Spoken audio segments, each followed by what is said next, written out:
Hi everyone, Simon Keeling here. It's Friday the 1st of February. Thanks again for watching weatherweb.net. Don't forget we're kept free of charge by the adverts you're seeing around the screen here. So when you come into the site, you click on an advert or you use the site, come and visit the site charts. That's what keeps us free of charge. So thank you for doing that. So a story that I've been telling all week really is one of conditions turning cooler into next week. And certainly that's what we're seeing on the charts at the moment. This is the Brest Trace from the ECMWF for London.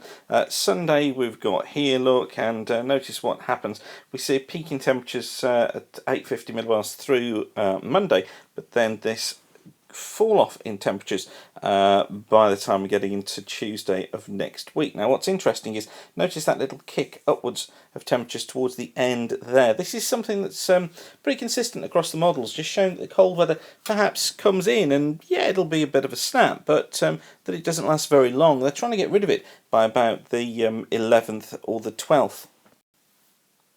I do think it'll be back though. This is the analysis chart from last night from the ECMWF, and what it shows is low pressure centred here across the northern parts of Scotland. The jet stream is flowing through here, and so we're north of the jet stream at the moment, and what it's showing quite interestingly is this build of pressure out towards the west. It's that ridge that we're keeping our eye on. That ridge does transition its way eastwards, and this is the chart for the 5th, so this is the chart for midnight going into Tuesday. It's the next ridge coming in that we're interested in, because this one is the one that turns the flow more into a west to northwesterly direction. But just look, another one of these deep lows passes to the north of the country. It swings eastwards, and then what we find is the flow just managing to turn its way more into more of a northwesterly and eventually bring the cooler conditions. And those cooler conditions are going to be making their way in really through Wednesday as the flow turns more into a northwesterly. But then that ridge, look, is building its way eastwards. We've got high pressure towards the west of the country. This is the chart for the 9th.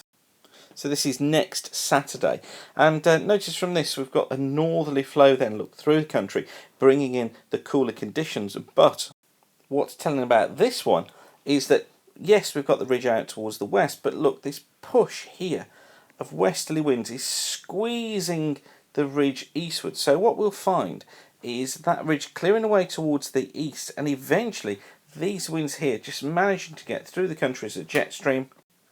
And as the jet stream comes through, what it'll do is it'll bring in more milder and settled blustery conditions, which will blow low pressures eastwards, bringing a return to more unsettled conditions, and probably also increasing temperatures. Now, I thought those increasing temperatures would be coming in around the 14th or 15th, but if we look at the chart for the 11th, so this is going to be the chart going into a week on Monday, what it shows quite clearly is the milder air trying to get in here behind the colder air that's running in ahead of it.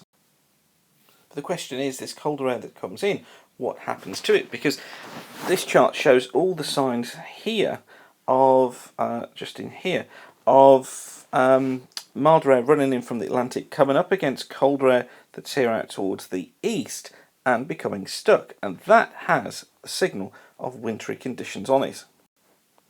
Now, I've seen these charts before, and to me what this signals here is a slowing down of the movement eastward. So it could be this delayed by sort of 24, perhaps 36 hours. So it could take us to nearer the 13th of February before milder conditions, and it would be semi-milder conditions, get in. However, we then need to look towards the west, because here is another ridge building in. So the question is, does this then bring back cooler weather once again? For my money, I don't think it probably does. I think once we get to sort of the 13th, 14th period, that's going to be the transition. And then I'm still going to go for this period from around about the 18th to 19th or 20th, when we see a switch over into a more blustery, windy, wet, but milder southwesterly flow, which could take us through into early March. So that's all for now, but thanks again for watching weatherweb.net. As I said at the beginning, don't forget we kept free of charge by the adverts you see around the screen. So when you come back and use the site, tell your friends about the site, that's what keeps us all free of charge. So thank you for doing that, and have a good day and keep the sun shining. Bye for now.